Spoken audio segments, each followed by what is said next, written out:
glitching a little bit here.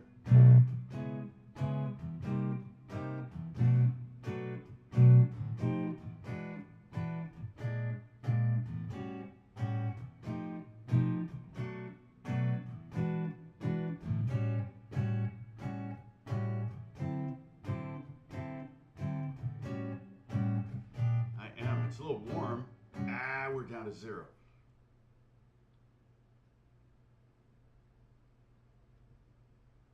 I'm gonna, dang it.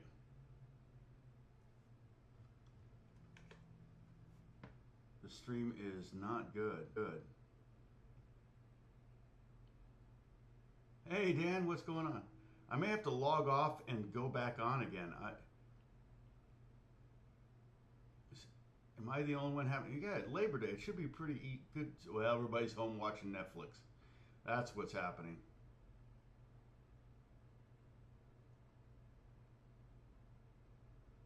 Yep, I think the video is not. I don't know if it's going to work today.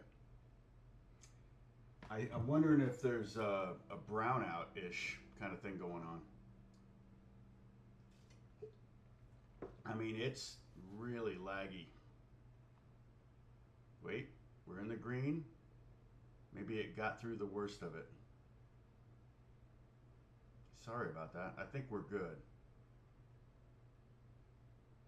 I just tested it the other day and it was like, it literally redlined the meter. So I'm like, okay, so I think we're in the green now. All right. Good to see my friend Dan Shaver there. Charlie B, good morning. Michael Varney, good to see you. Hopefully we're good with the video now. Max, Bruce, thank you for being here. Holly, is Dennis here? Bob, Wendy, hey Wendy. Larry, Finley, what's going on? Hey, we got a lot of new faces. I mean, not necessarily new, but not as regular, so it's good. Oh, dang, 116. I think we're going to hit 105, 106, they said, but now when I look at it, the hourly, it's weird. It's like, well, it says it's 86 right now, which is pretty warm for 9 in the morning, 9:10, 9:15. But it's not going to hit 100 until 1 p.m. and then 104 at like 3, and then it's just sit there for a minute. Start coming down. The hard part is if it doesn't get down below 80 at night, because then you can't cool the house down. That's what makes it hard. But this is the first heat wave we've had all year. We usually have 3 by now, so I'm not complaining. I was in the pool most of yesterday. That's why my hair looks kind of funny. Hey David, what's going on? David Kamek. That almost sounds English or Irish or Scottish or something, like you're not in the U.S. So Michael, where are you? Michael Varney, where are you located then? Are you in Phoenix? I was wondering if we're getting 100, 110. I was like, what the heck is Vegas? What's Vegas and Phoenix like? I mean, they're kind of used to it. They just don't go outside. You just stay in the air conditioning. So, but yeah, it was pretty brutal.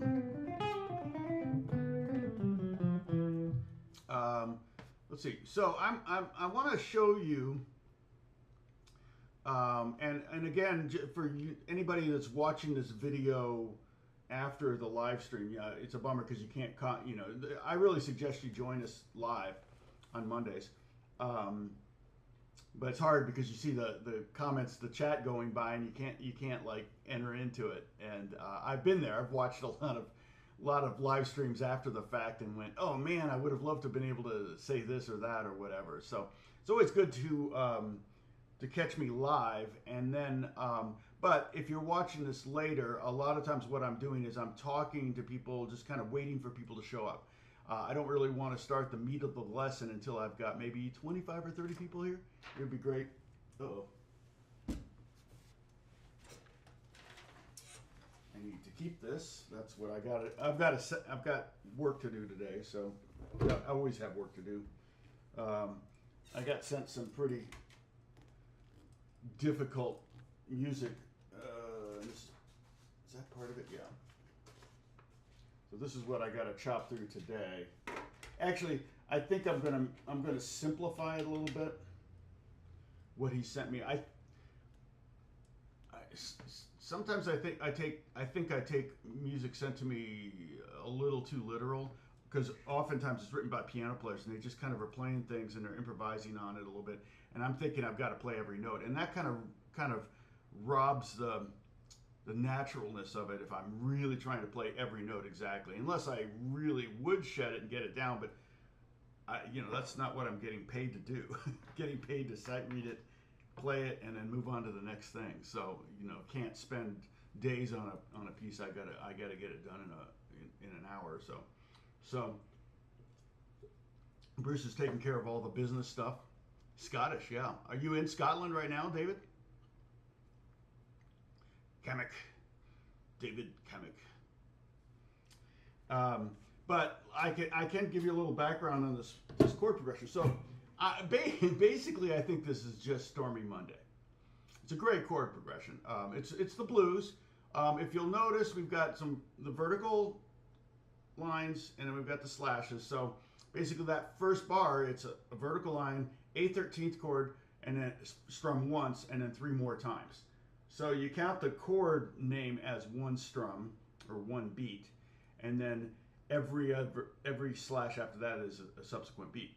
So the first bar would be A13 4 times, and then it goes to D9 4 times. And so the vertical lines separate the bars from each other, and the slashes are beats that aren't the chord name itself. You'll notice, and I've got it in, basically, it's 12 bar blues in the key of A. It's fine. I could have done it in B flat. No, this is a better key.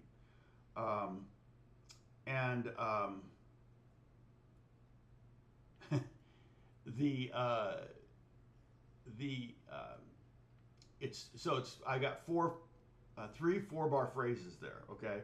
And I'm going to show you the chords too. I've got those all typed out. I'll upload them to the Discord, to Tom's lesson PDFs, and so you can grab those.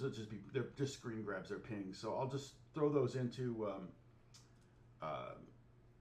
the appropriate tab on the Discord. So click on that Discord. That's the invite link up there at the top that I pinned, and you can be part of that group. And everybody's cool.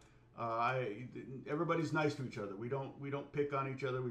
And that's a problem. I think if everyone was nice to me as a guitar player, I don't know that I would be as good as I am now. So sometimes a little constructive criticism isn't bad, but there's ways to deliver it and there's ways not to deliver it, okay? I guess deliver your constructive criticism with love.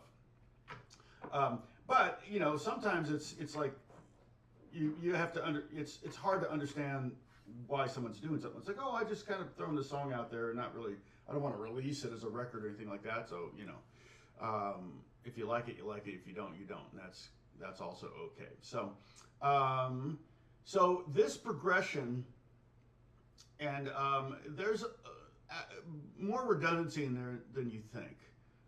There's several A13th chords or 13th chords that just move like that. There's 3 different 9th chords that are fingered the same way. There's 3 different minor 7th chords that are fingered the same way. So don't think too much this is going to be too difficult. However, this is going to be difficult, especially for some of you. And I don't know if I ever showed this to Dan Shaver, but he took lessons from me for years. And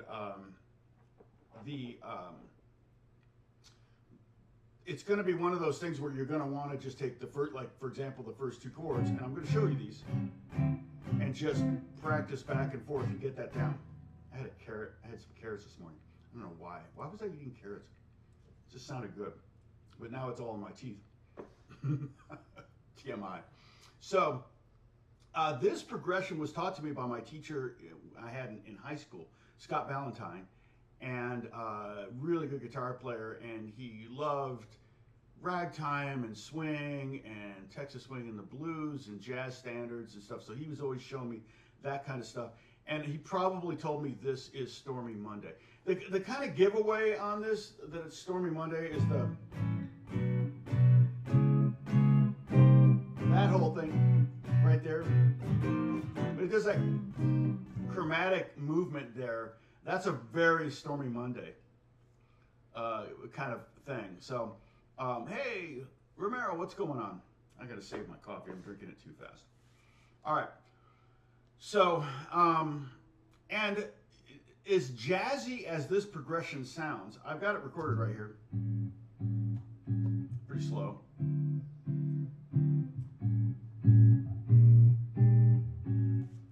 I can just play minor blues.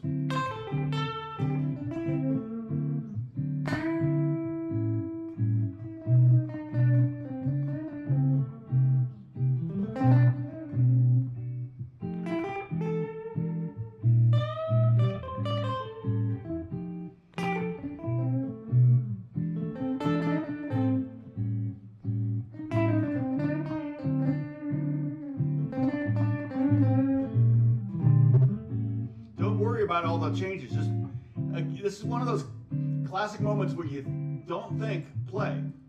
There's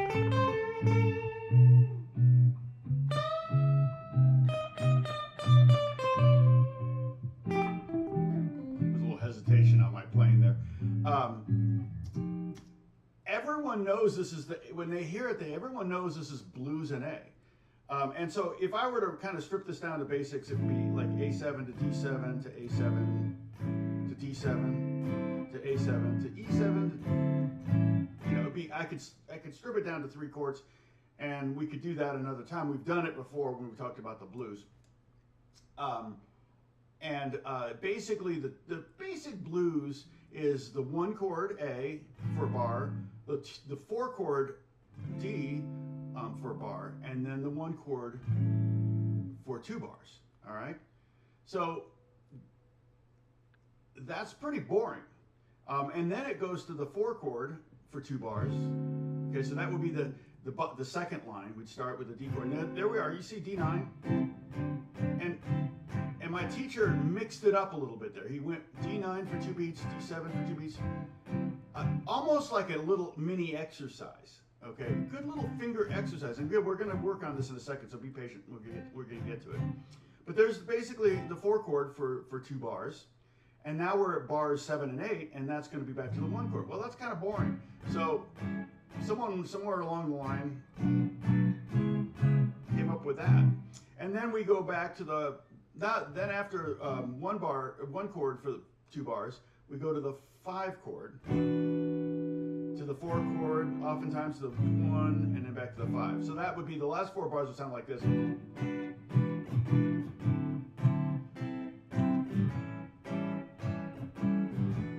Right? And then back to the top. 12 bars. It's a 12-bar blues. Very, very common. So when people hear this form and they hear these chords or whatever, they just... You don't need to sit there and go, oh, 13th. I need to play a 13th arpeggio, which is basically just would be like a Mixolydian scale if you were to play them all in order, and then go to the D9. Oh, I got to play a D9 lick or something. No, and then the B flat 13. Oh, I got to go up. You know, you're like.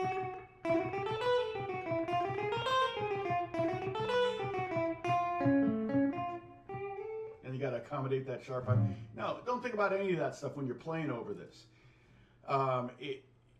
It sounds better if you ignore the changes and just play A blues and just kind of go for it, and then just try to create little melodies or a little bit of energy, a little bit of excitement, a little bit of tension. Manipulate your audience is music is manipulation. You just do what you know, and don't worry about the progression. I still got to upload that. I did that kind of harmonic minor pop jam I got to upload that so that we can practice. I need to do that so you can practice your scales with it. Okay, so now I think we'll see here. I'm going to make this a little smaller. Okay, because we're going to attack this 4 bars at a time. Well, we're really going to attack it 1 chord at a time.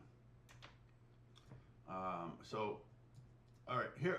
You know what I'm going to do is I'm going to upload this. Somebody's probably already said this. I'm gonna drag this. I got to open Discord. Hold on.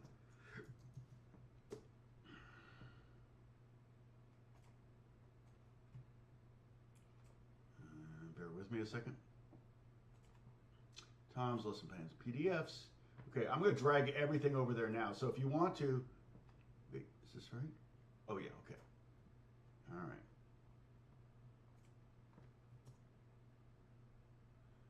All right, so you can kind of get, hopefully I didn't mess it up. I did this last night, and I think I did it right. Okay, so I'm going to go ahead and shut that window so it doesn't make any noise.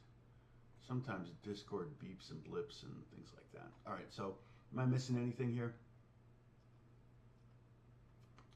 T-Bone Walker, you did the chords. You're right. Yeah, that's right. Thank you, Renee, or Romero.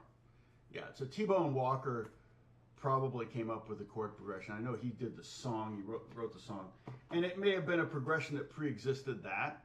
I mean, again, it's just the blues, it's just a busier blues, but it's a great example of the blues, of things you can do within the, I mean, it's like a freaking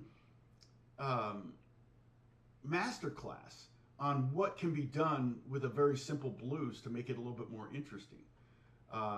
And so Scott Valentine showed this to me when I was a kid. I was just in high school when I was taking lessons with him. Once I got to, once I turned 18, I was teaching at the same store. So I stopped taking lessons because I was teaching there. Okay, so here's the first. Now, I did write out all the chords. I didn't put in the timing on it, so you're just going to have to line up the timing with the, and then also, those letters, well, we're going to go over the fingerings, but when you, if I click on this and open it, it's really big. So if you download those, you can have them on another screen or something. They're, like I said, they're at the Discord. The link is at the top.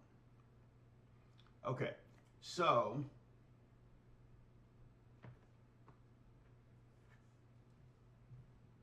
thanks, Bruce. Thanks for the paperwork. So, so basically we have a bunch of jazz type chords, and I'll talk about the theory of these things. Just know that there won't be a quiz on any of this, okay? You can order this merchandise. We used to talk about it. Remember when like, yeah, these are my ears. I gotta be using those in a minute. Don't be using this cup when you're telling something important to your better half. Brad Ray, what? Oh my gosh. Brad was my drummer in high school. My drummer in my band in high school. I got lots of familiar faces up here today. Brad, you're in Wisconsin, right? Sam Stamos there is in Michigan. You guys are probably having similar weather. Brad's pretty far north in Wisconsin. And Brad was telling me about he's gotten into making syrup, maple syrup, and it's interesting because I did a little bit of a dive on that after we talked, Brad. I watched a couple of YouTube videos. It's so fascinating. Actually, one of my favorite Anthony Bourdain episodes was when he went to, I think it's Quebec, and he was out in the woods, and there was this place that outside of Quebec, I guess, that's a giant maple syrup farm, and they everything on the menu was just heavy with maple syrup. So yeah, Brad and I, man, we had fun back in those days. I've told some of those stories here on this live stream, Brad. I don't think back then when we were in high school collecting beer cans, empty beer cans. Actually, probably most high school kids were more interested in collecting full beer cans. But beer can collections were a big thing in the late 70s, and Scott, the leader of the band, the guy that put together the band, we used to practice in his basement, and he had a beer can collection. We knew that we had a good rehearsal if we knocked a bunch of beer cans off the wall, because he had them all displayed. It was pretty funny. Okay, so let's start talking about some of these chord shapes. And the first one is A13, and we're going to put our first finger on the bottom string.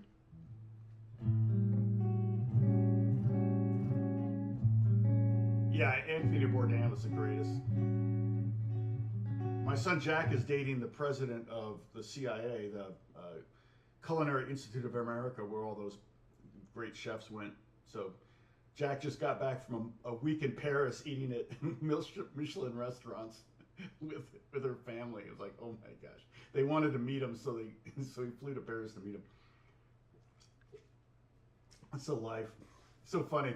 I was telling Jack that I was like, yeah, I was looking at pictures of you and your girlfriend, and I was like, yeah, we would have, if we were the same age, we never would hang out. It's not the same group of people. Okay, so this 13th chord, it's kind of and I have a video on this, if somebody wants to look it up, but about chord names. And I don't want you to be too confused by, these crazy chord names. Again, there's not going to be a quiz on that per se. But if you can get this progression down, you could really consider it a huge step in your dexterity and your ability to play lots of different styles. But being able to move your fingers around and grab these chords, and some of the changes are quite easy. From A13 to B13 is just moving the whole thing up a fret.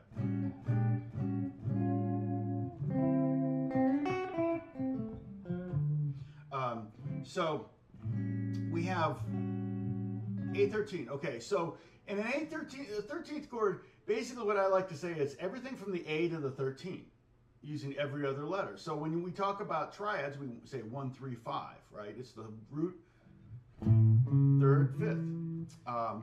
And then if we say seventh, we go 1, 3, 5, 7. If we say ninth, 1, 3, 5, 7, 9. If we say 11th, 1, 3, 5, 7, 9, 11. And we say 13, 1, 3, 5, 7, 9, 11, 13. Well, we end up with 1, 2, 3, 4, 5, 6, 7 notes. And we only have 6 strings, so something has to give. And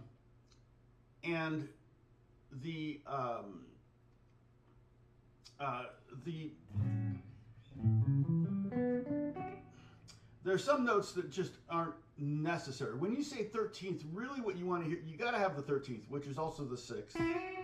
Okay?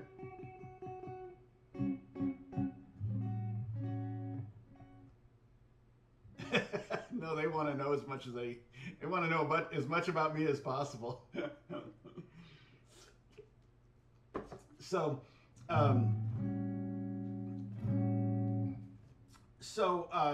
this chord, this particular voicing, all right, is I have an A, which is the root. I have a G, which is the 7th. I have a C sharp, which is the 3rd, and I have an F sharp, which is the 13th, or you can also think of it as the 6th. I used to call this an A7-6 chord, A7/6 or something, because it had so few of the notes. Well, the first note we got rid of, we have to have the 3rd. The 3rd tells you if it's a major or minor chord or major or minor tonality. If we also have to have that 6th, because it says in the name, or 13, it says 13, so we got to have the 13th. Like I said, which is the same as the 6th. And an A6 chord would just be A, C sharp, E, and then F sharp. So it would just be this, right? That would be an A6 chord, but an A13 chord would have more notes in it. Like I said, everything from the A to 13. But we get rid of the 5 because you don't really need the 5th. That's kind of redundant in a way. The 11th, really, nobody wants that 11th. So if I'm playing by myself, I might play it this way, okay? And so I've got my first finger on the 5th fret of the 6th string, my second finger on the 5th fret of the 4th string, my third finger on the 6th fret of the 3rd string, and my pinky on the 7th fret of the 2nd string. And then I'm deadening the A string, so pretty much with the meat of my first finger, I'm deadening that 5th string there. And I'm also deadening the top string. Trying to keep it, I kind of like that 13 on top. I like that, the tonality of that. Now, if you wanted to, the 9th is another good note to have in a 13th chord. I mean, a piano player could play all 7 notes, but they wouldn't, if they saw A13, they would not play all, I don't have a piano. Oh, do I have a piano? I do have a piano. You know,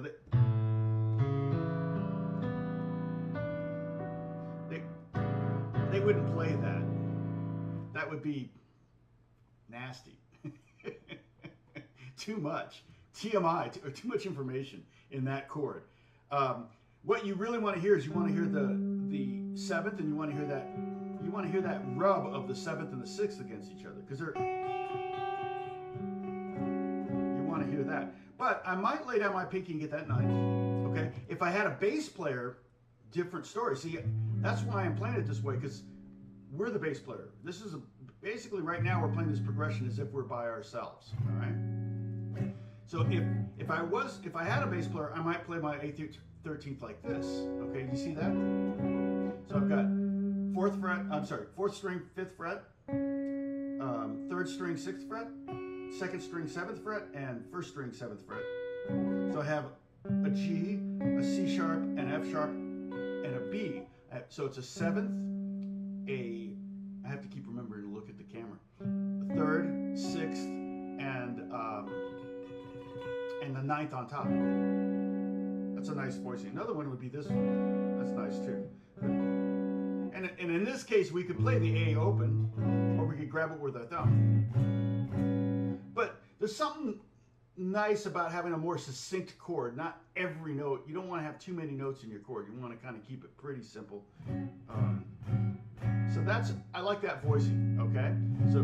So make it again. We got 5th fret, 6th string, 5th fret, 4th string, 6th fret, 3rd string, and then 7th fret, 2nd string.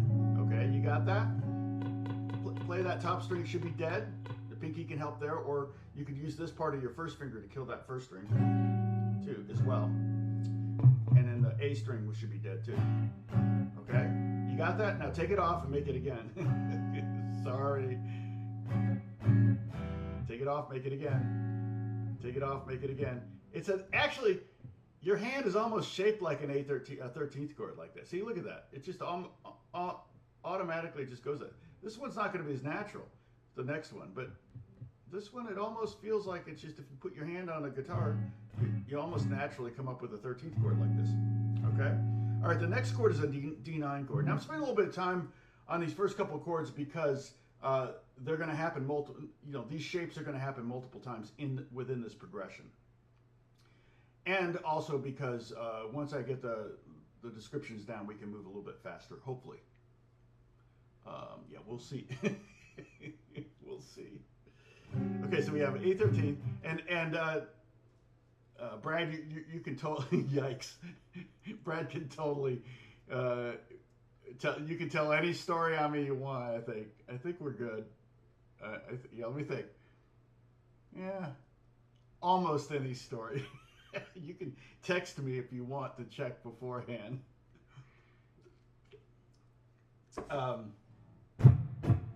So let's see, what were we, okay, so A13. Okay, the next chord is a D9. There's a couple, like I might play D9 like this, where I'm laying down my 3rd finger, but I'm actually suggesting we do this 4-finger version because the second 4 bars of the progression we'll get to next, where we go back and forth between D9 and D7. Okay, so this D9 chord is 2nd finger on the 5th fret of the 5th string. That's the D note. Okay, that's the root. And then we have our 1st finger on the 4th fret of the 4th string, and that's an F sharp. That's our 3rd. And then we have our 3rd finger on the 5th fret of the 3rd string, and that's our C natural. That's our 7th. And then we kind of squeeze in there, so we have 3 fingers on 1 fret. We have our pinky on the 5th fret of the 2nd string, which is an E note. All right, and that gives us our 9th. So again, a D9 would be D, F sharp, A, C, and E. But we don't need that fifth. But if I lay down my finger, my third finger, and do it this way, then I get the fifth on top. Sometimes I'll put my pinky out here and get that 13th. In fact, the best part of Stormy Monday is he does something like...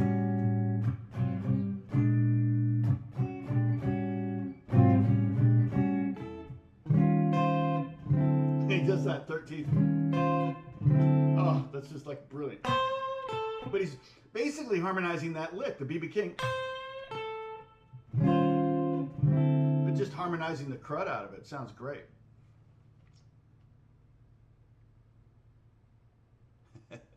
All hail to the mods. Indeed. Holly and Bruce, I don't know where Dennis is. Somebody said something, right? Somebody said where he was. Hope he's okay. Oh, you went in just... Oh, yeah. Bazasattva, however you say that. It's in the lyric. I should know it, but David Sellers, yeah. So again, so what we're going to do is we're going to practice going back and forth. Well, first off, let's make this D9 chord again. Second finger on the 5th fret, 5th string. First finger on the 4th fret of the 4th string, 5th fret, and then 5th fret, like that. Okay, all squeeze them all in there like that. All right. Take your hand off, make it again. And you're gonna, you might have to touch the bottom string with your second finger, or bring your thumb around if you can. You want that first string and the outside strings to be dead, and so the 2 E strings should be muted. Okay, take your hand off, make it again.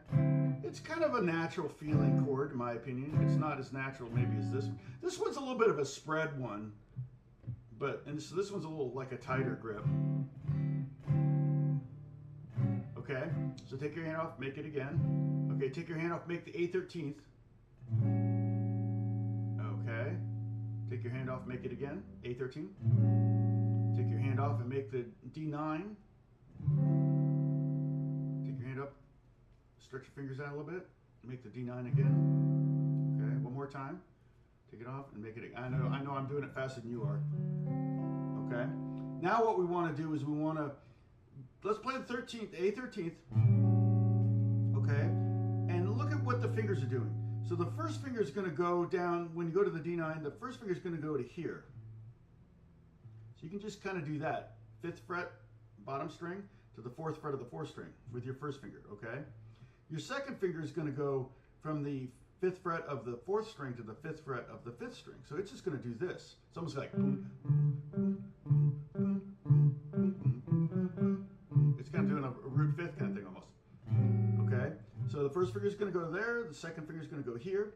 Okay, the third finger is going to go from this C sharp here at the 6th fret down to C natural. The third finger is probably the most important finger of this chord these 2 chords, because this is the third of one of the A13th chord. Sorry, I don't know where my camera is. This C sharp is the third of the A13th, and then in this one it's the 7th of the D9. So it's in both chords, the third finger is playing a guide tone. And then in both chords, your pinky is playing one of those extra notes. In this case, the 13th and the 9th.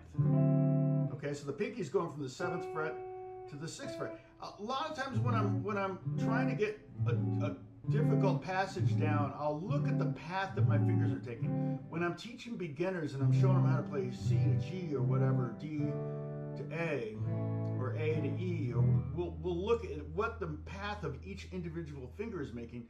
Sometimes that helps.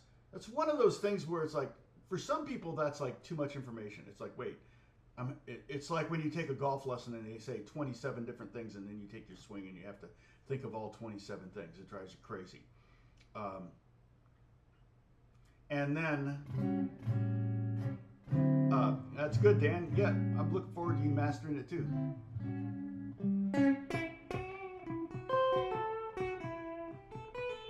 Yeah, you could use B minor, E minor pentatonic over this. I think would work really good. It would have more of a jazzy sound to it, which is true. You could go back and forth between that E minor pen and A minor pen. I'll show you in a second here. I got the progression kind of vaguely recorded.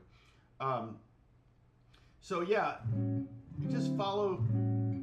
For some people, this is, like I said, too much information, too much to think about. But others, it's like helpful to see, to think about that. Okay, so you want to just kind of get that down. But the nice thing is we have 4 strums of A13 and 4 strums of D9.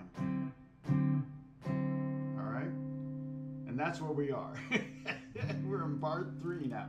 Okay, well, it gets a little. The next 2 bars are pretty easy. Check this out. It looks complicated. It says A13, B flat 13, A13, A7 sharp 5. What are we doing here? Okay, it looks complicated, or on paper it looks complicated. Well, check it out. Here's what it is.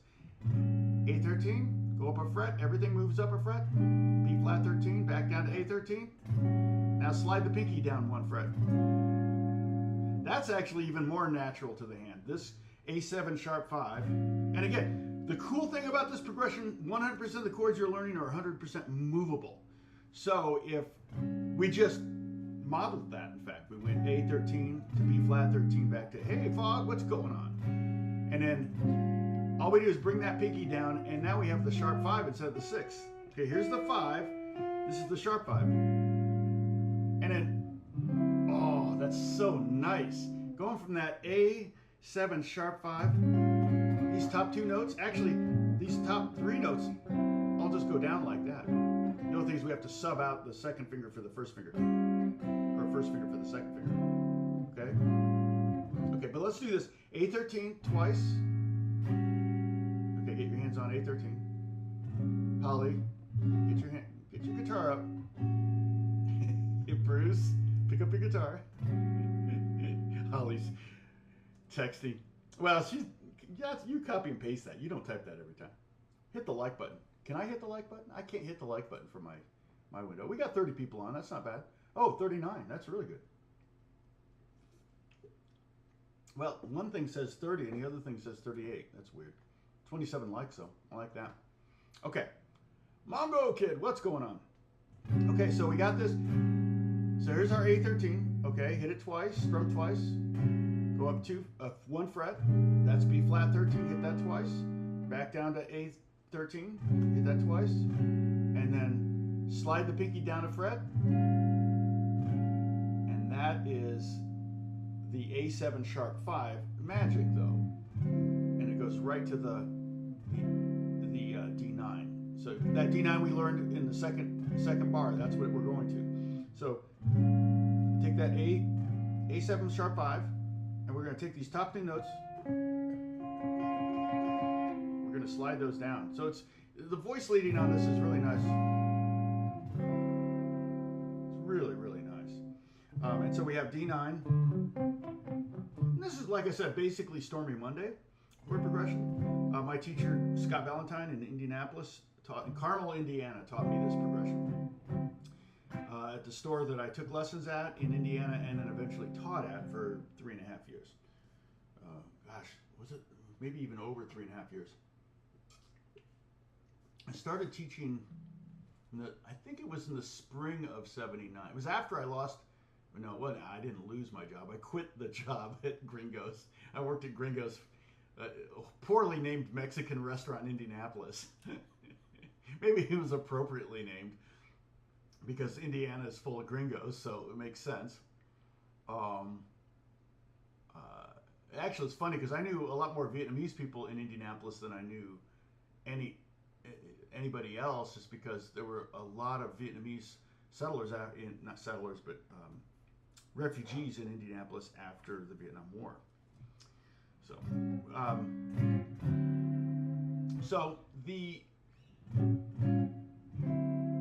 So that's the next chord. So I'll keep this up here. All right. This is I'm going to put this up here. Just if I need to pull it and reference it, I don't need to add it again. Okay. But I'm going to grab the next 4 bars. All right. Or as I called it on the image, it's called the second 4. And I might actually have to tip my neck down a little bit here, because, or I could do this. Hold on, let me move this over here. We don't necessarily need the progression big. I could put the progression down here. Except I cover up, you know, Starbucks pays me a lot of money to have that in the picture. You know that, right? I get millions from them every day for this. Okay. All right. Now, this is actually, the next 4 bars are maybe relatively familiar territory for a lot of you. So not a whole lot of new chords here if you've been playing guitar for a while. All right. So we've got 2 bars of going D9, and I think Scott just did this. There's only 1 note changing in this chord progression. The E on the second string is going down to D. So it's 2 beats of D9, and then I'm going to a D7. I'm going to show you this in a second. Then D9, and then D7. I think Scott could have just done something like this, but I don't think there's a diminished chord in, so he wouldn't have done that. But I think that was just a little bit of movement there to make it a little bit melodically. And notice it's the top note that's changing. So when you're doing like a chord melody, like a jazz thing, you're like.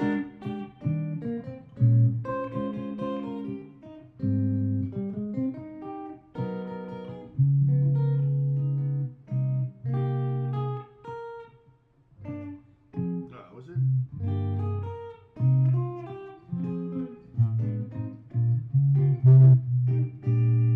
That was also one that Scott showed me. Believe it or not, the same teacher.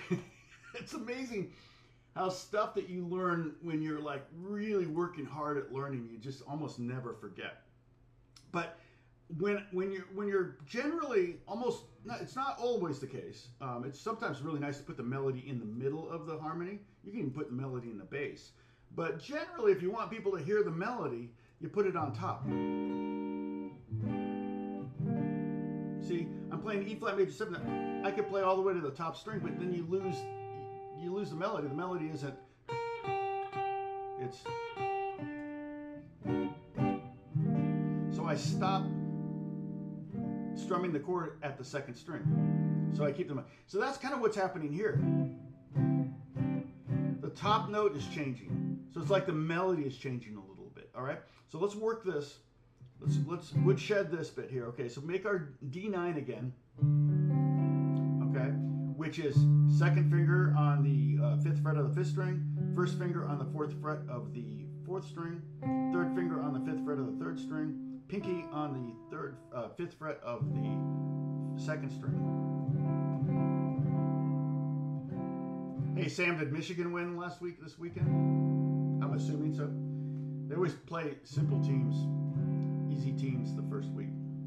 Okay, so there's our D9. Again, I'm not playing the outside strings. The 2 E strings I'm basically muting. Now, if you're grabbing, you don't really need to worry about muting. If you're using your fingers to play the chords like this, muting is less of an issue because you can choose the strings that you're going to play. But when you're chopping away, if you're like doing like a big old school jazz kind of chopping motion, then you're going to need to mute. You know, and again, that E is the low E is going to be offensive. The high E is in the chords. It's not necessarily offensive. But again, we want to hear that change. Okay, so there's our D9. The D7 is the same as the C7. So make C. Add your pinky on the 3rd fret of the 3rd string, and then just take that chord up 2 frets to the 5th. So your first finger's on the 3rd fret, and that's why it says 3rd right there, D7. So there's our D7. Fingering should be right. Yeah, looks like it. I know it's hard to see. If you go to the Discord, grab those. You can click on them and make them big. So we have D9. And notice how every finger has to move. Just to change one note, you have to move every freaking finger.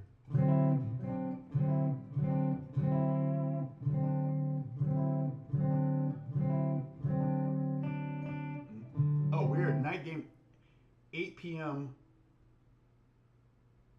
Hawaii time? What's that going to be like 3 weeks later in Michigan? I mean, holy cow. 8 p.m. Well, that could put them at a disadvantage if it's 8 p.m. because it's like a 6-hour difference from Michigan. So that would be like 2 a.m. in the morning. If it's 2 p.m. in the afternoon, then that would be 8 your time. So, okay. So notice, like, if I'm looking at what the path of every finger is, I got my second finger is going to go to the it's going to go from the 5th fret to the 5th fret to the 4th fret on the 4th string. Okay. First finger is going to go from the 4th fret of the 4th string to the 3rd fret of the 2nd string. Okay. The 3rd finger is going to go from the 5th fret of the 3rd string all the way to the 5th fret of the 5th string, and the pinky is going to go from it's going to just go up one string from the 5th fret of the 2nd string to the 5th fret of the 3rd string. So this might actually be more difficult than the A13 to D9. But the same thing, you don't need to strum like 8 strums of D9 and then 8 strums of D7. You want go Buckeyes. What? You didn't know you guys hated each other until just now.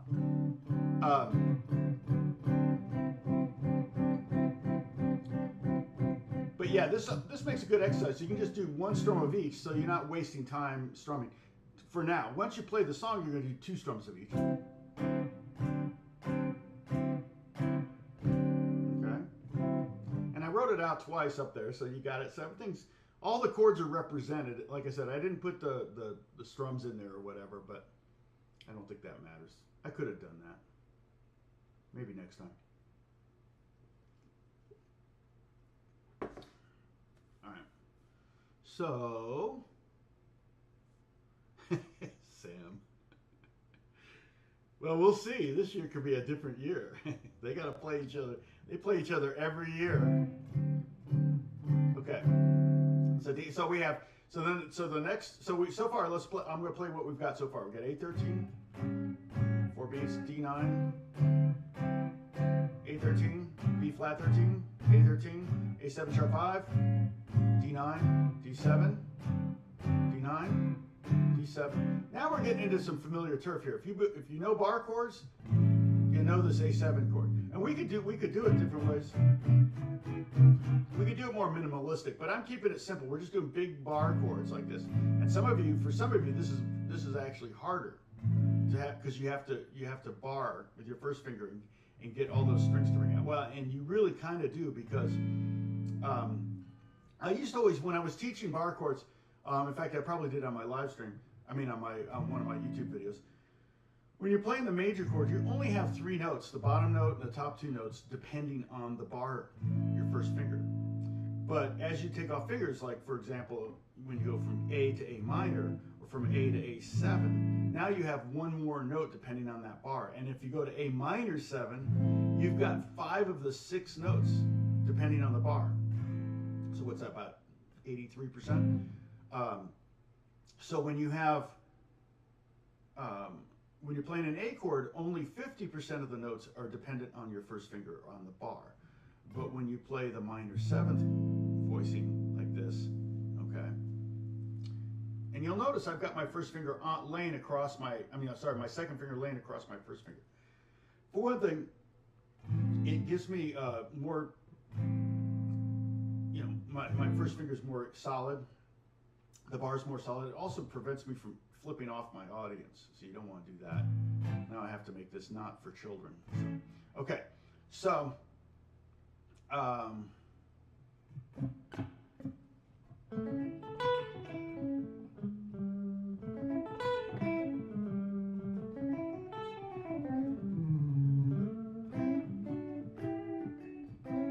well, you know I'm a Notre Dame fan, right? I was born across the street from Notre Dame. But I'm not a fan. I mean, gosh, I couldn't even tell you if they won. Well, I'm assuming they won, but yeah, I'm not a fan. But it's like if I were to pick a college team to be my team, I mean, Michigan State would have to be up there because both my parents met at Michigan State. Not Indiana, but you know, would probably be something like Notre Dame. Basketball is definitely Butler. My small alma mater, but football-wise, they don't ever have anything to offer. Okay, D flat 9. D9 to D7 be beneficial to speed up the muscle memory. You mean, or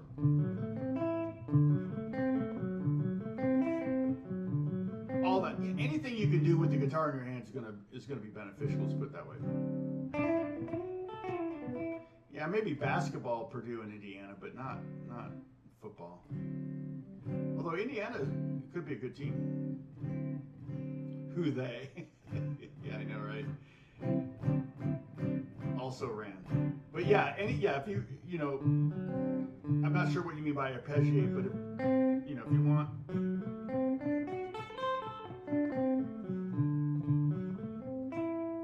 I'm not sure the best way to arpeggiate a D9. Once you get up into like 5 notes, you're basically playing a scale, not an arpeggio anymore. If you got a triad, you know,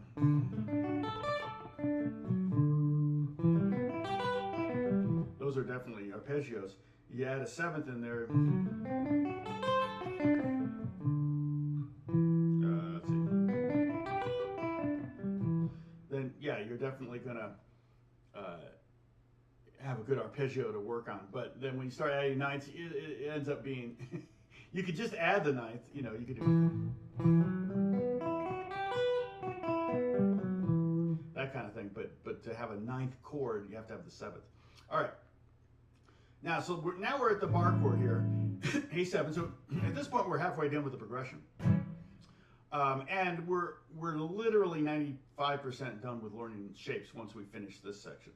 So A7 2 times, then we go up to then that's the 5th fret. So I'm barring up at the 5th fret, and I'm putting my 3rd finger on the 7th fret of the 5th string, my 2nd finger on the 6th fret of the 3rd string. All right. And then I'm going to go up 2 frets and take off my 2nd finger, and I'm going to lay it across my 1st finger to help out. And that's B minor 7, so I'm at the 7th fret. So it's 7, 9, 7, 7, 7, 9. You can see that in the diagram. Then just go up 2 more frets and do it again. And then go down to 1 fret. And then we're going to go down. The next bar is going to be 3 strums of B minor. And this is the next bar, which we haven't gotten to yet, is the only time where we have 3 strums of one and 1 strum of the other. But you don't have to do it. You could do and you could also change on beat 4 on the.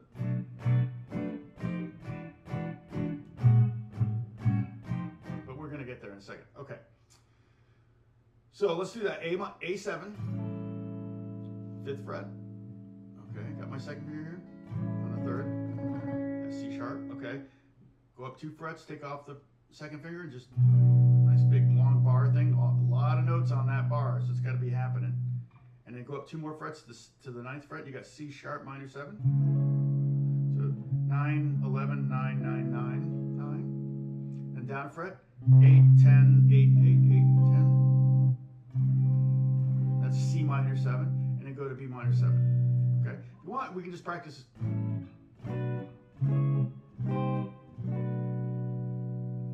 It just sounds great. It sounds so smooth and jazzy and sexy. All right. And basically, when we get to that B minor, we're kind of setting up a 2-5, 2-5-1 in the key of A. It's kind of what we're setting up to.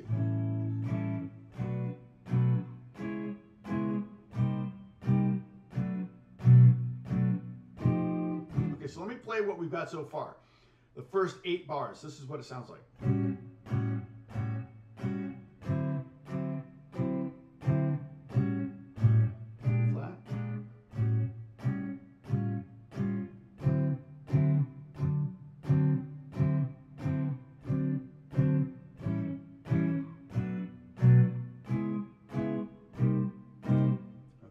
That's where we're at. Okay, that's the last chord of this group here, so I'm going to make this small. We're going to grab the last, what did I call it? The third 4. So this is the second 4. I'm going to grab the third 4. Boop. All right.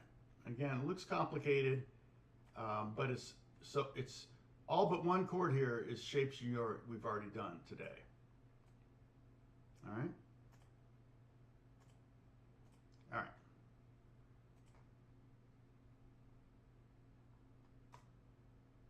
It is storming Monday. Well, you know, we had rain and it was 104 degrees and we had rain. It was like, wait, what? How does the water even actually hit the ground? I would think at 104 degrees that water would start to and start going back up. Oh, this is the right group to ask. Okay, I'll try to remember to ask a question. I did some research on it and kind of found out the answer, but I'm curious. Yeah, Peroni, this is good. You doing that on an acoustic guitar, it's gonna make your fingers. You're gonna have like little mini muscles. Like you're gonna look like Popeye. Your little fingers. It's work. Okay, so the first chord is that B minor 7. So we just went C sharp minor 7, C minor 7, and now we have B minor 7. And for some random reason, well, it may be from the song. I don't know why Scott did it. My teacher, Scott Ballantyne, but he wrote it this way: 3 strums of the B minor chord, and then E9. I'm sorry, F9. Now, again, we have the chromatic movement, right? We've had a lot. Chromatic means 1 fret. Okay, you're moving 1 fret at a time, so that's chromatic. So we had at the beginning, we had that A13 to B flat 13 back to A13, and then on top, when we went from A13 to A7 sharp 5, we had a chromatic movement there. Okay, and then when we did the climb up from the A7 to B minor 7 to C sharp minor 7, the descending to the C minor there, that's chromatic as well. So a lot of chromatic movements in this progression. So we have B minor 7, 2, 3, and then we have F9. Okay, and that's basically the same as the D9 shape, but just up here, instead of being at the 4th fret, see my first finger's on the 4th fret, my first finger's going to be on the 7th fret. So we're going to have nothing on the bottom string, then on the 5th string we're going to be at the 8th fret with our 2nd finger, and then at the 7th fret with our 1st finger on the 4th, okay, and then we're going to get that 7th right here with our 3rd finger at the 8th fret, and then, so we have 3 fingers on the same fret. You see that? My pinky is also on the 8th fret. So we have F, A, E flat, and G. We have the root, the 3rd, the 7th, and the 9th. Don't need the 5th. If you want the 5th, it's there, but we don't need it, okay? So you're gonna make that F9 chord. Okay, you got it? You have it? You have it in your hand? Okay, now take your hand off and do it again. Take your hand off, do it again. Take your hand off, do it again. All right? And then just slide it down a fret to E9. Okay? So remember this F9 shape. I mean, it's the same shape as the D9, but remember, because we're going to go back to it in a second. Now, the next chord is going to be probably the weirdest one we've done. And I'll explain how we get to it, but we're gonna have to trace our fingers' path on this one. It's gonna be one that you're gonna want to like practice a lot, because otherwise it's gonna throw you when you get to it. And you could probably get away with playing like a B flat 13 there instead of flat 5. But I'm just showing you what Scott showed me, and it, like I said, it's probably legitimately the changes for Stormy Monday. Okay, so E flat, B minor, the bottom 4 bars, last 4 bars. 2 strums of E9. Okay, so I just E9 here. I'm at the 7, 6, 7, 7 in the middle. 2nd finger, 1st finger, 3rd finger, 4th finger.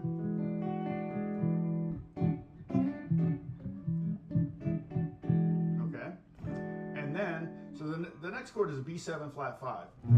Okay, so B7 chord could be B flat 7, sorry, B flat 7 flat 5. B flat 7 chord to be played like this.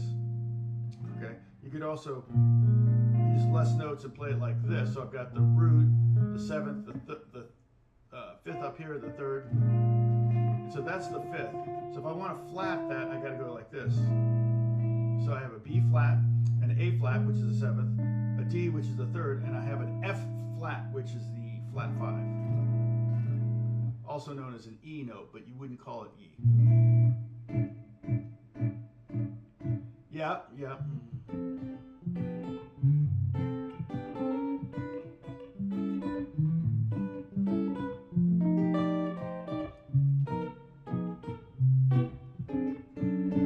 That's it.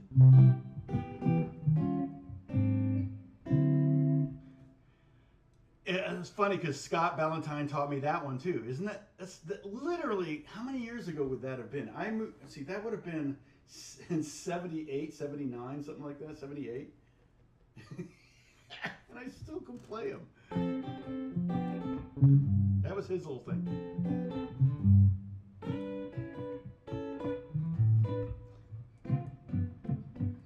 Satin Dow's a lot of 2/5. But yeah, those ninths are really heavy in Satin Dow. Okay, so, I mean, you know, it tells you the importance of a good teacher. And I really think Scott was a really, really good teacher. He customized every lesson pretty much to me. I mean, and he didn't hold back. He gave me hard stuff, and he was impressed, so impressed. And he was co-owner of the store, so he hired me as a teacher. Oh, that? Yeah. I don't know that song. But yeah. So that E9, F9 to E9, and then we have, so here's how we're gonna put our first finger on the 5th fret of the 2nd string, on that E, or F flat, as I call it.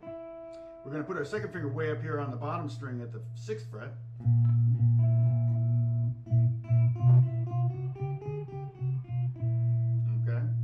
We're going to put our 3rd finger also on the 6th fret, but on the 4th string. So there's our 7th.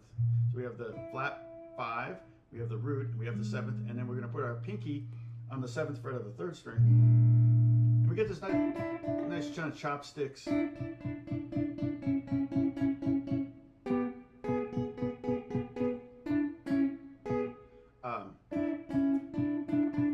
Major 2nd there on top, which is nice.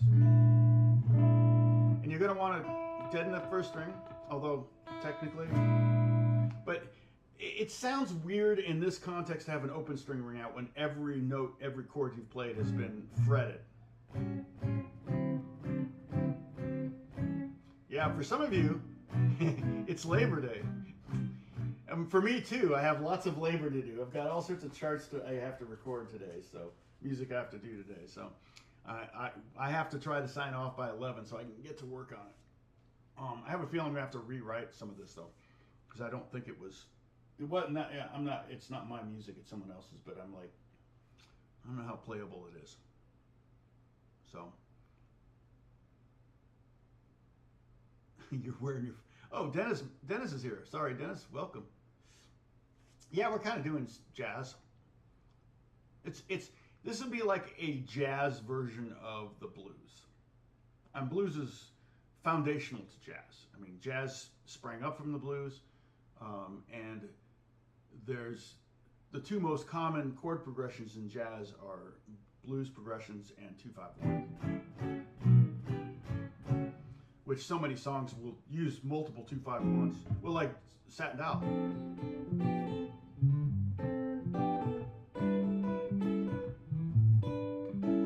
Basically is D minor 7 to G7, 2, 5, 2, 5 in a new key, but they'll never play the 1.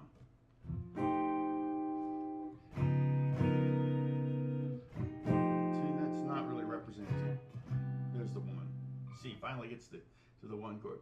Oh, and that movement there is very, very 5/1 sounding. Okay, so let's go back to this. First finger on the 5th fret, second finger on the 6th fret, bottom string, third finger on the 6th fret of the 4th string, and pinky on the 7th fret of the 3rd string. Dead in the A string, dead in the E string. Okay, and this is that B flat 7 flat 5. Okay, get it under your finger, squeeze it, okay. All right, take your fingers off and make it again. This is not one that feels natural. This one, the 13th felt natural, the sharp 5 felt natural, the D9 felt natural. This one does not feel natural. Partially because like your first finger is not playing, it's like your first finger is playing on a lower fret, but not on it. It's like, it's below the bar. Like there's B flat 7, here's B flat 7. We have to rejig the whole thing just to accommodate that flat 5.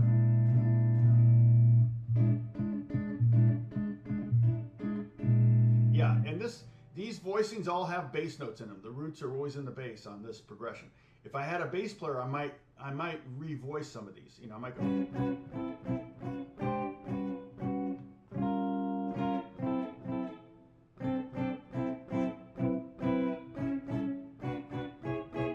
I could play much smaller chords if I had a bass player.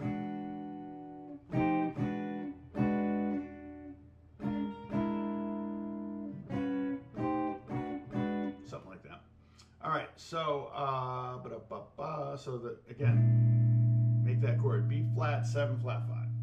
Take your hand off, make it again. All right, now what we're gonna do is we're gonna go to and from it. So we're gonna go from the E9, okay, which is nothing, and then 7 6 7 7 and nothing to the flat 5. And again, all these fingers are totally moving around. We talked about this. So you want to kind of practice these two chords. Just play one and the other.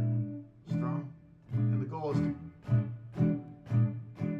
be as quick as you can. And it's going to take a while. All right?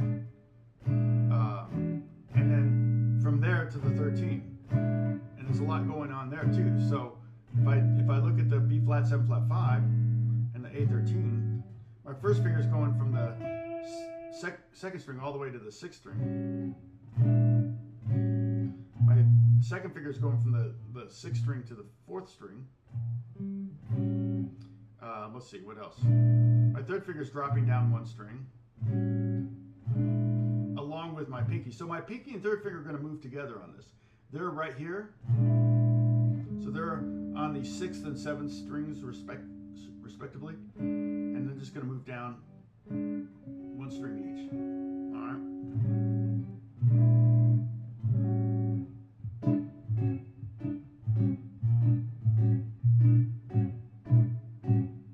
And again, if you pluck it with your fingers like this, you don't need to worry about deadening strings, because you're gonna select what strings you play. And then the end is the turnaround, the jazz turnaround. This is what made me think about it. I was watching last week's video because I had to go back and delete all the ads. I'm so sorry it puts all these ads in. I'll try to check it sooner. I didn't check it till last night, but that's what made me think about this. It was like, oh, I should do a lesson on a bunch of blues turnarounds. And I went, no, actually I could just show the Stormy Monday changes, because that's a really good thing for you to learn.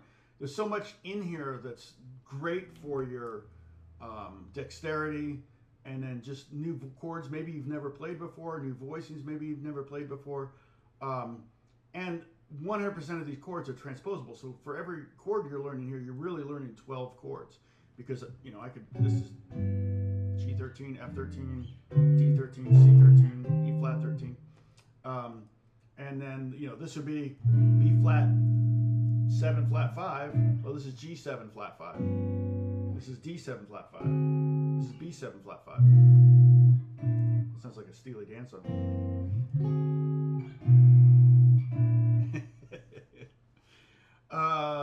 Okay. Hey, Christopher, what is going on?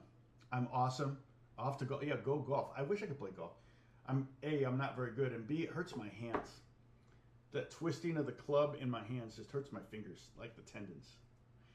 Bowling's another thing I can't do, which is fine because I didn't like bowling. I don't like putting my feet in other people's shoes.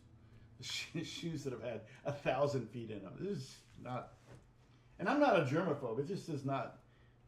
It never. I guess you just buy your own, right? If I was into golf, I mean into. Hello, Timothy. If I was into bowling, I would have my own shoes, I guess. So. AJ's in the house too. Yeah, I'm laboring today too. This is This is laboring day.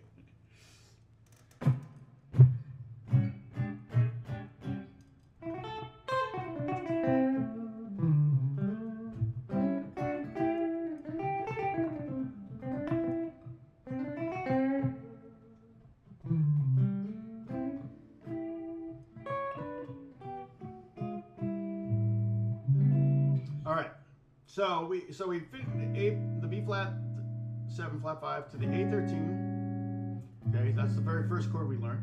Then the F9, which we've already learned, the B minor 7, and the E9. B minor 7 is just the full bar chord thing, and then the E9, which we've also done before. So we've had all of these chords.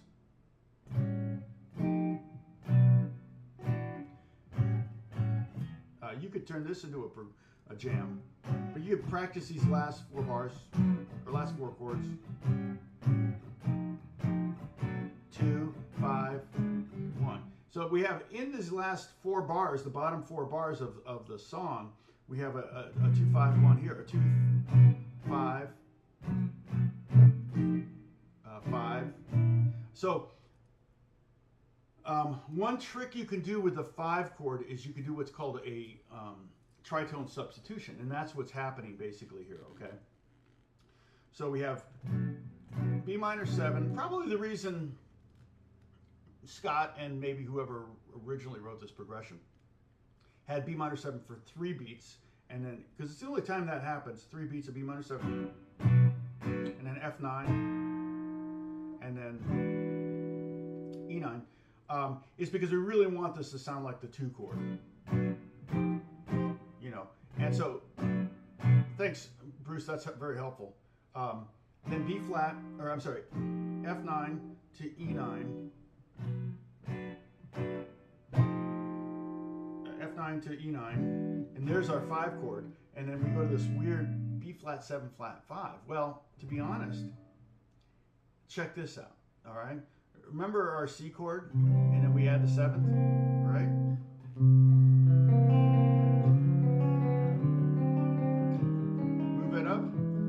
Okay, now we're at the 5th fret. Our first finger's on the 5th fret, right? That's an E9. I'm sorry, E7 chord. Okay. See that? All right. We have a root, a 3rd, a 7th, and another root. Well, we don't have a 5th. Well, you want a 5th? We could put it in the bass. We can put it there. Okay. What if we wanted E7 flat 5? Oh, well, this is the 5th, so let's flat that 5. What? E7 flat 5 is the same as B flat 7 flat 5? What? Exactly the same chord. So all this B flat 7 flat 5 is a tritone substitution for the E7. You could just do simply a B flat 7 if you wanted to. E7, B flat 7, but it's nice having that E on top. It just makes it even more strong. And then what's happening harmonically then when we go from that B flat 7 flat 5 to the A13, 3 of the 4 notes just move chromatically down by a fret. Okay, so we go from having this note on top to this note. See that? So technically we just went like this. So we could, let's see. Right, but more interesting if you have that E on top, which is the flat 5, and the F sharp on top, which is the 13th of this chord.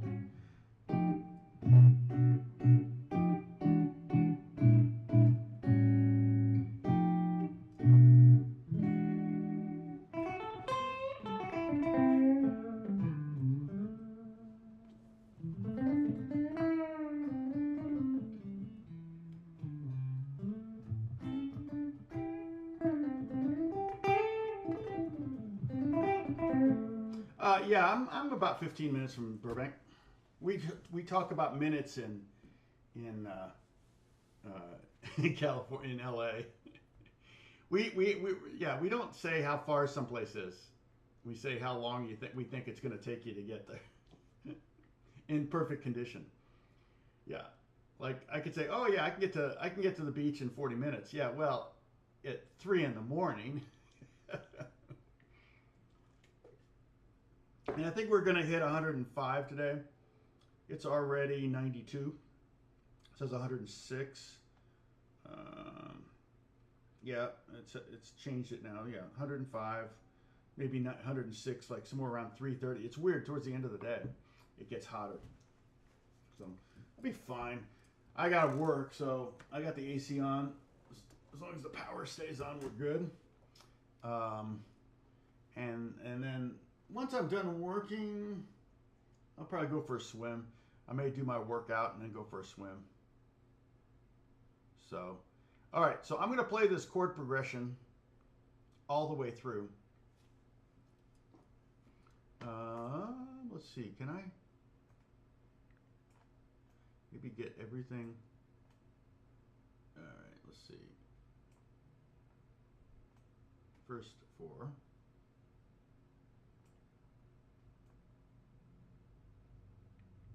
That could be bigger, I guess, huh? And then here.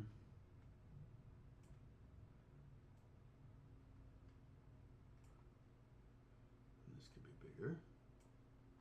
And this could get bigger. So I'm just going to cover up my headstock. And then this could get a little smaller. Again, there's no notation on these chord diagrams to tell you how many times to strum each chord. You're going to have to get that from this thing here. All right, so here's the progression.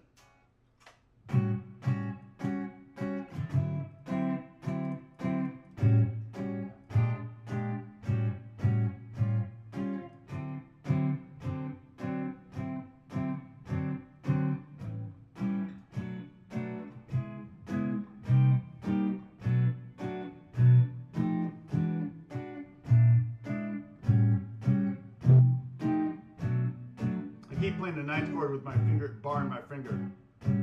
You could totally do that if you wanted to.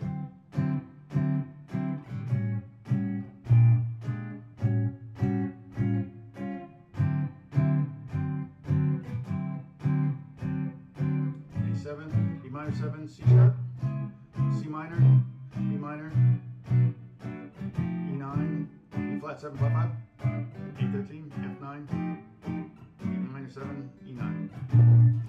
See, you can do the tritone substitution anytime you want. I put it in there too. Or I could do that.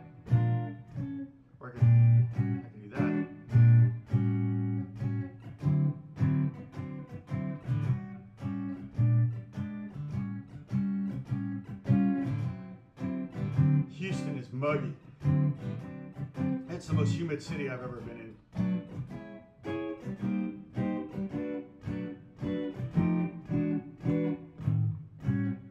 What am I doing? I'm reading your chats while I'm playing. We get a little shuffle in there too. Ba-bum, bum, ba-bum, ba-dum, ba-dum.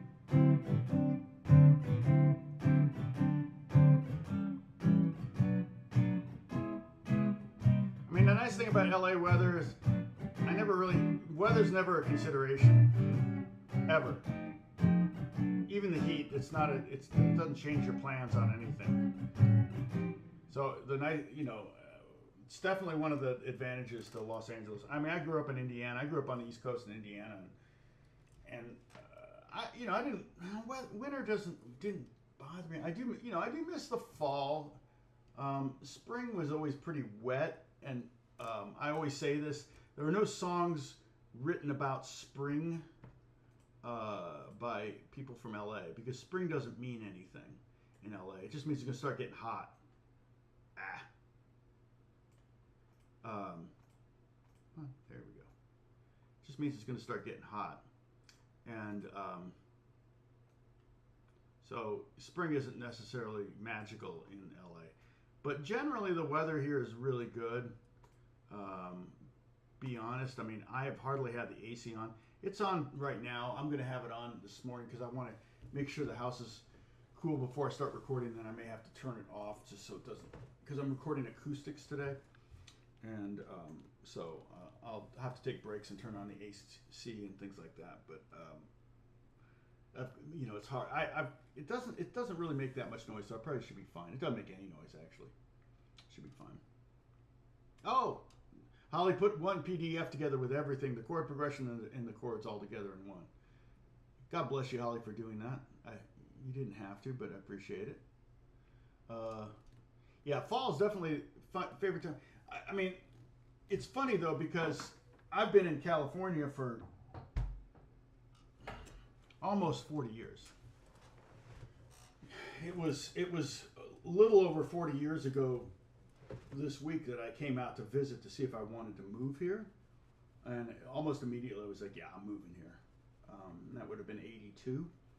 I think it was August of 82. I just turned 21 because there were a lot of clubs I wanted to go to that had live music.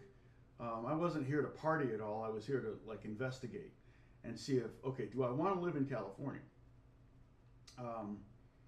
And so I came out, every night I went to a different jazz club. That the only one that still exists is Baked Potato. So, and that's, I think Red Fox's, he owned it, Red Fox owned it. But so that, and I moved out here in January of 83. So I'm coming up in January, it will be 40 years that I've lived here. So most of my connotations to fall or spring or summer or winter now are California related and less Indiana related. I've got a couple trees in my yard that actually change color in the fall, which is nice. So it kind of gives me that kind of vibe. But I do miss that. You know, I miss that. You know, the chill in the air. We get that, but it's different. We do have. It's really humid right now, which is unusual. Like I said, Saturday it was 104 and it rained. I'm just imagining the water like literally getting like a half an inch from the ground and going right back up. But so I don't know if can you call it rain if the water doesn't actually touch the ground? So, but part of my connotation with fall, I think, is negative.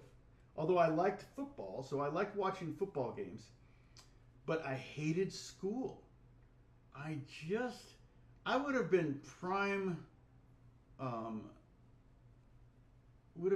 a prime candidate for homeschooling because I knew what I wanted to do when I was 13. I mean, at 13, I knew I wanted to be a guitar player. At 15, I knew I wanted to live in LA and do what I'm doing now, which is, speaking of football, I would have been more likely to have a career if I sought to be an NFL quarterback than if I sought to be a Los Angeles session guitar player, because there's just not that many of them.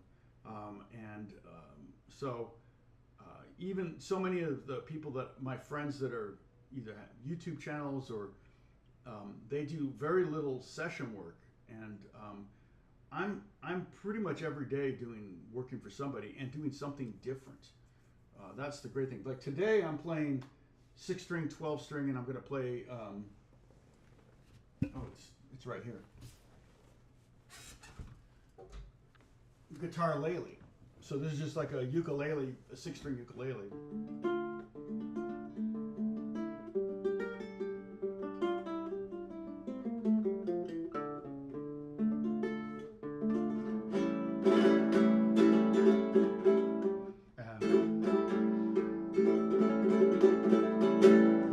Rascados.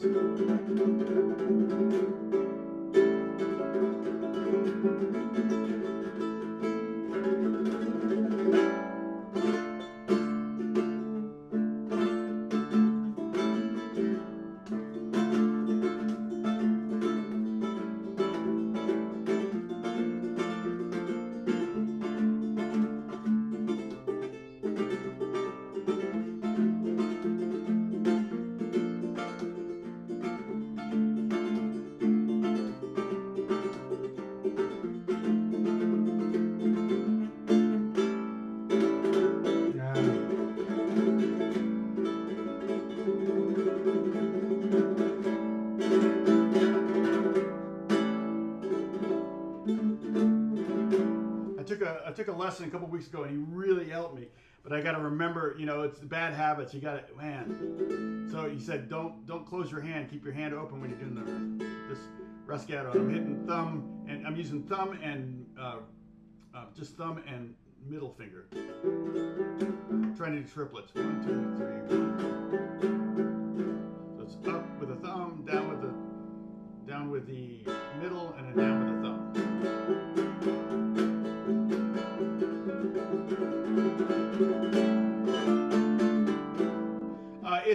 It's up a fourth. So this is A instead of E.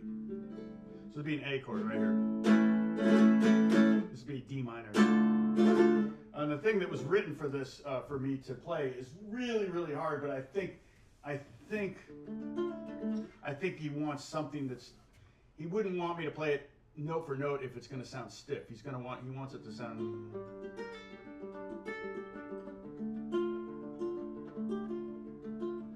He's going to want it to sound like it was intention, you know, played with intention. And so if I'm like struggling to get every note exact at the tempo that he wants, it's going to take a lot of punch ins, and it's never going to sound like natural. So, okay, so here's my question.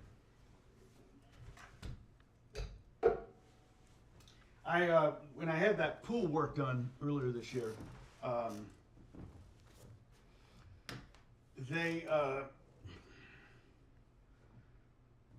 I had them add an autofiller. Now, we had it when we did repair on the pool 2 years ago. There was a leak, there were some cracks, and then we found another leak, so we had to do the repairs this year. He's told me, the pool guy said, no, we fixed all the leaks. There's no more leaks, my pool guy. So we'll see. But how do I know if I've got an autofiller, right? I don't hear it kick on very often, although I don't know that I would hear it. It's very quiet. But usually when water's going through the pipes here, I can hear it in the corner of my office. So if someone's taking a shower, or if the sprinklers kick on, the pipes clang a little bit right here in the corner. And so if the autofiller came on, I would hear it. But the autofiller is there now mainly for evaporation, right? And when it's 105 degrees and sunny, it's going to evaporate. The sun is more, you know, I think if it were cloudy and 105, it wouldn't be evaporating as much, but maybe I'm wrong, I don't know. The thing was, I was like, wait a minute. So I'm in the pool, and the top like 12 inches of the pool are pretty warm, and then I have a deep pool, it's like 9 feet deep. If I swim to the bottom of the pool and just kind of hang out down there, it's nice and cool. It's like 75 degrees, but at the top of the pool is like 82 degrees. And I'm like, okay, so now water boils at 212. Does that mean that water has to be at 212 to evaporate? Like, is there a micro layer of, you know, microscopic layer of 200 degree water on the top of my pool that's, you know, just super like thin, you know, on the atomic level, that's hitting 212 and then evaporating, right? Now, if yesterday I did a little experiment. I put a little water on the sidewalk by my pool, on the brick by my pool, and it got really hot before it evaporated. I mean, it was like 120, 130 degrees, 140 degrees. I could probably take out my temperature meter and see if I can get a number on it.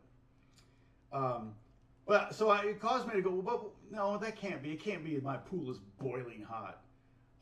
Because even if it's a 60 degree day and you pour water on the sidewalk, the sun, you know, is going to evaporate it. So basically I did a little research on evaporation and determined that, well, the molecules are moving, you know, in water, the molecules will move in different rates.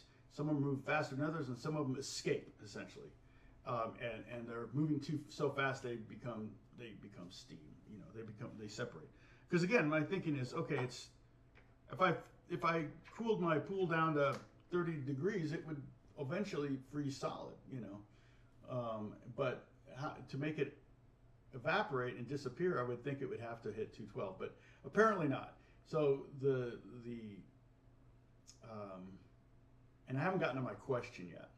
But basically, evaporation doesn't need to occur at 212. It occurs just at pretty much any temperature, as long as the molecules are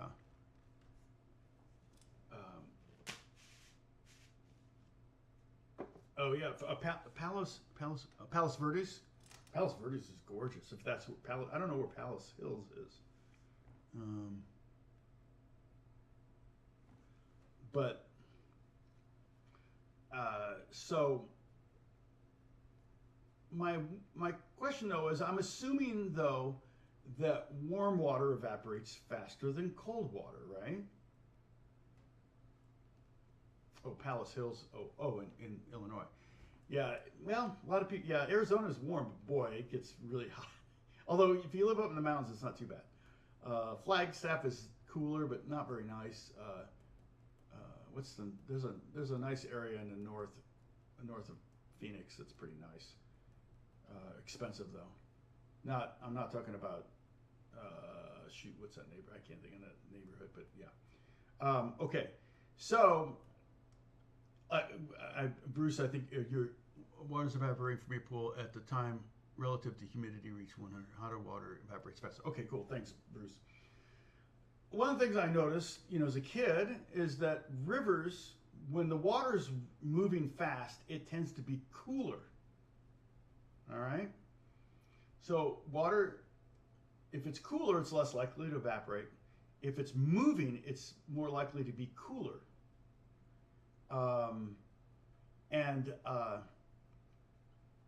So if that's the case, so I'm like, because again, the top inch of my foot of my water, but my pool is pretty warm. It's almost not even. I mean, it's 82 is still better than 105, but it's not that refreshing. And I don't want to fill my pool full of ice. But when I go to the bottom of the pool, it's a radical degree difference, like 75. It could be 5 to 7 degrees difference between the top of my pool and the bottom of my pool. So I'm like, if I were to create a wave machine where the pool is like, where the water is moving, not sloshing out of the pool, but just kind of gently creating a wave, or if I recirculated it in a way where I was recirculating the cold water from the bottom and moving to the top, maybe in a long strip. This would be hugely expensive, but like a big vent at the bottom of my pool that would intake water and then push it back out on the top. It could even happen all on the same side of the pool, although it might be just circulating on one side of the pool and not going to the other side. I mean, my pool is circulating when the pump is on. And so the water comes into the jacuzzi when the pump is on and goes over a waterfall into the pool. And so the cold water is being pumped out of the pool and then into the jacuzzi through the system. And generally the intakes aren't on the bottom. The intakes are, maybe 2 feet from the top of the water, maybe. No, maybe closer to 1 foot. I think it's maybe 1 foot or 18 inches. Anyway, they're just little intakes and they're not very big. And I was just thinking, if you could move it so that water was moving in the pool like a river, probably be really expensive though, right? Power-wise, it wouldn't justify it. But I'm just trying to think of ways to keep the water cooler, and B, people pay money to heat their pools. I never liked a heated pool. Totally wanted my jacuzzi. I wanted hot. We set it to 103. That's standard, and it feels really good when it's 50 degrees out. But I wouldn't when it's 105, 110 degrees out. I'm not going to get in the jacuzzi. There's no reason for that. I'll just stand in the sun. So, but when it's 50 degrees out and raining, oh man, the jacuzzi is so nice. It's such a great vibe. To take a frothy libation out to the pool or out to the jacuzzi in the winter, oh, that's a good thing. I think, and I never wanted a pool. This was the only house we put on. We put offers on 20 houses over the, trying to buy a house, and we never, ever, ever put an offer on a house with a pool. In fact, we would rule out houses with pools. But we didn't with this one because we liked the house, and And we just figured, well, we'll deal with it. If we have to, we'll fill it in. It's really, and of all the, things of home ownership, it's been the most expensive thing. I've spent 20 grand so far on the pool, 10 grand to upgrade the jacuzzi system, and another 10 grand to reroute the skimmer, and redo the brick around the trim, and also put in that auto filler. When I got a new pump, but that was new filter system. That was part of the initial 10,000. And I knew we actually got a reduction on the house price because of the pool. We knew there were pool repairs to be done when we bought the house. So none of that was a surprise. Anyway, I just thought that would be, and I know there are, if I were to have a house and build a pool, I would probably get one of those swimming pools swimming pools. One of the pools they're like small, but they have current that you swim against. Those would be cool. I've never tried one of those. I thought about at one point creating a harness that I would just put on and I could just swim in place. Like you strap it to the side of the pool or something, and then you just swim in place for 30 minutes, and that way you don't have to do laps. I'm sure somebody's come up with something like that. But now that we've had a pool, if we ever move, I would probably have, no matter where we move, I would probably put in a jacuzzi. In ground, I would go ahead and go in ground. I don't want an above ground one, but I'd have an in ground one. I just think they're easier to get in and out of, especially as you're older. So now my friend Kelly, in fact, well, she's gonna call me today. Kelly Jekyll, I think they got one of those bathtubs you put on they put it on their back porch, and it takes the water down to 39 degrees. I'm like, what? And she showed it was a video of her getting in it, and it's like, oh my gosh. And it's like the Polar Bear Club, right? And oh,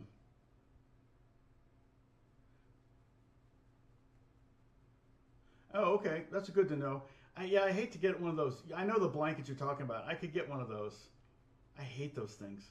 I wouldn't want to have it like attached to the pool. I wouldn't want one of those big giant rollers that I see. So I don't know that I would ever do that, Bruce, because then it would be getting that thing out and folding it up and putting it somewhere. I'd rather pay the water bill. But you're right, that would work, running the system and having the cover on. And that was one thing. If you have a cover, you have much less evaporation.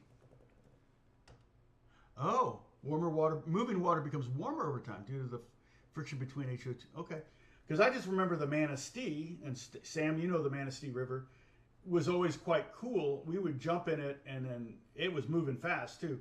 We would swing on the rope out into the Manistee, and then have to swim to the dunes before we got around the corner, or we'd be screwed.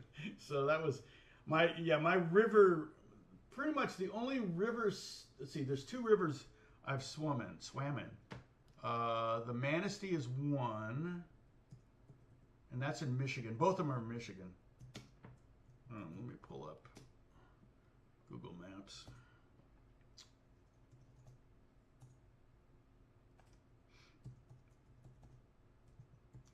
I wonder if I could find where the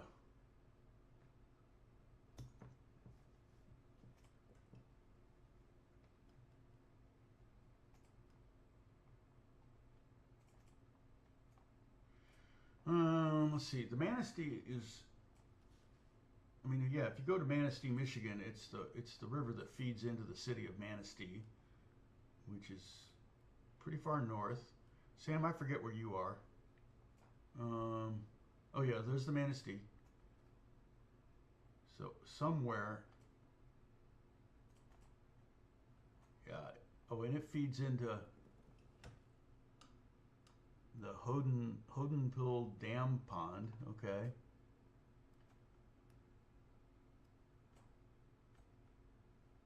Yeah, I wonder if I could find. Yeah, the Manistee is a very windy river. And I told you my story about the Manistee.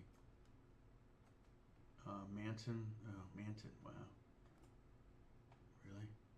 Oh, gosh, this is. The Manton Hotel.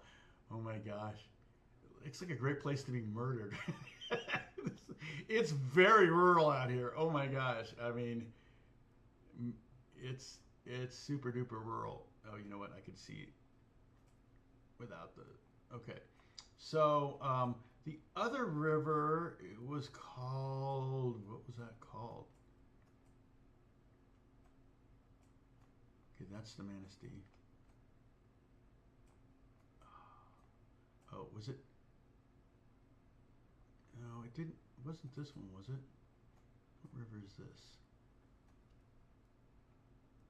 My uncle Al had a house on the Thornapple in Ada, and that was fun. I guess I swam in that river too. Now that I think about it, but all the rivers I've ever swam in were. I can't. I'm trying to think if I've ever swam in a Michigan. No, it wasn't that one. It's okay. Oh, you're by Ann Arbor. Okay. Oh, you're pretty far south then. Yeah. So my uncle Al was a federal appellate court judge, and he belonged to this lodge that they had a lodge, like a lodge in the woods, like a hunting lodge.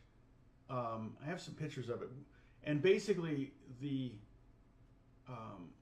it would have 16 members, and I'm assuming there was probably some kind of political connection here.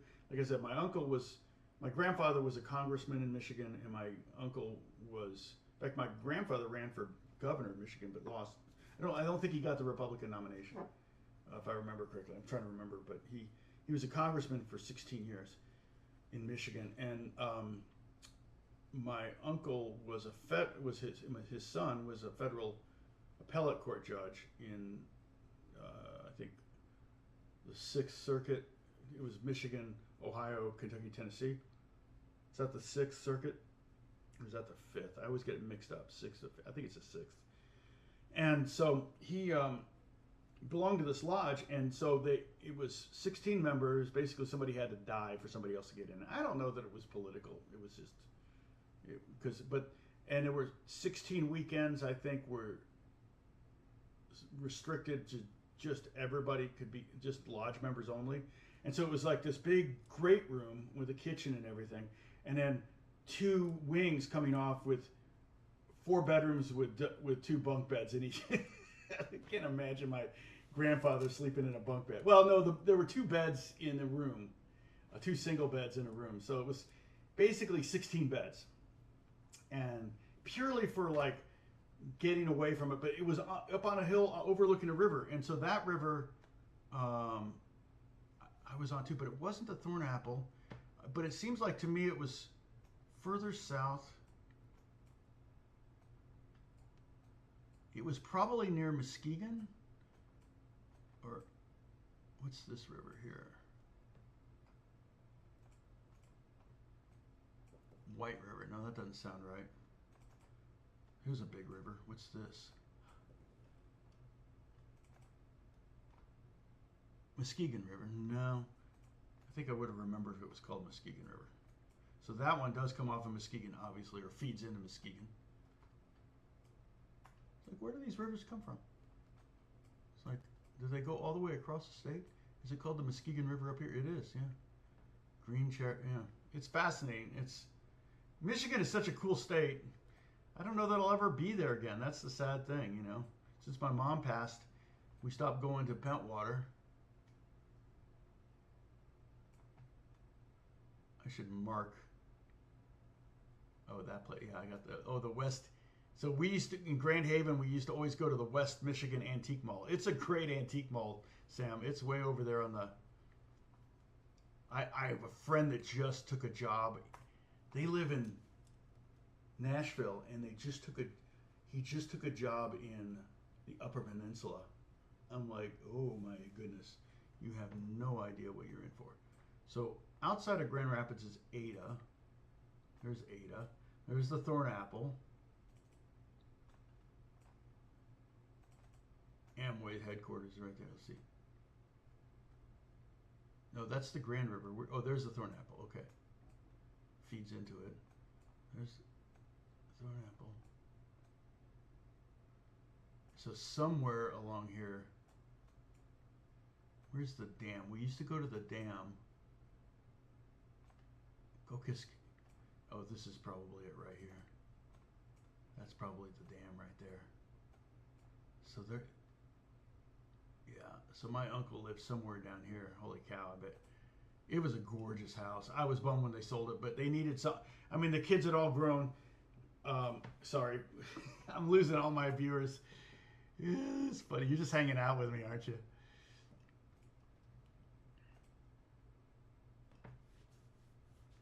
Um,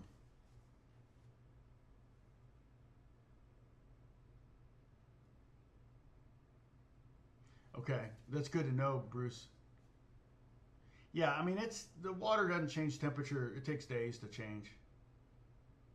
And I always think it's relative to sunlight. The the pool in our building in Pasadena, because the building was this square or rectangle and the pool was in the middle, it it only got sun part of the year, and so the kids would want to swim in May because it would be a warm week. We'd have a week of 100 degrees in May typically, and the kids would want to go swimming, but it would be 55 degrees because the sun was still so far south. There was no sun hitting the pool. It wasn't until like the end of July that the pool would start getting really warm at the building. So to me, it's not air temperature as much as it is direct sunlight heating up a pool. So that's why, if it was air temperature, then a pool cover really wouldn't work. A pool cover works because it keeps the sun off of it. So, oh, I got a call. No, I don't have a call. I just have, I've got work to do. So, oh, Drummond Island. Yeah, I'm familiar with some of the stuff up there. Yeah, I bet you. Boy, this looks like my uncle's house right here. I wonder if I can. Yeah, not letting me get all the way down the road. That tells me. Well, no, that's. Oh, that's so weird that it put me somewhere completely different from where I. Oh, I see. Okay. All right. Well, anyway, yeah, I'm going to log off anyway because I do have to get to that work. I'm almost not looking forward to it because it's pretty hard. So, thank you, Bob. Yep, 11. Thank you. I will see. So this was a good lesson though. Something to work on. Get it down. It kind of treat it like a challenge, a marker that you've still got some dexterity left in your fingers. If you're older like me, or if you're more of a beginner and you want to learn some new chord shapes and things like that, it's a pretty good standard chord progression. Maybe I'll record it and post it too. And then, like I said, when you play over this, if you were to record it, you could just play regular A blues licks. Works fine. So, hey Joseph, missed you. Good to see you. Just in time for me to log off. Hit that like button though while you get a chance. I'm going to log off, and pretty soon you won't be able to do that. We have 42 likes. At the peak, 38. Like I said, I thought I saw it go to 39 for a second, but maybe it didn't record that. So, and the stream quality has been good the whole time, except for the very beginning. So glad it. Yeah, good muscle memory workout. 100% true. You're welcome, Sam. Appreciate it. You guys have a great week. I'll try to drop a video or two this week. I've got stuff recorded. I just haven't finished editing them, and I've just been so busy. Oh, and Beth has been out of town. She gets back late tonight, so she's gonna be sleepy. So, oh, you're not feeling good. Oh, I'm sorry, Joseph. I was feeling kind of funny yesterday. Lower intestinal related. So probably something I ate. I don't know what it was, but anyway, God bless you all. Thank you so much for watching, and we'll hopefully take this up again. We'll take up something on Monday. I'll have to figure out what I'm going to teach. I don't know what it's going to be yet. Take care, everybody. Bye-bye.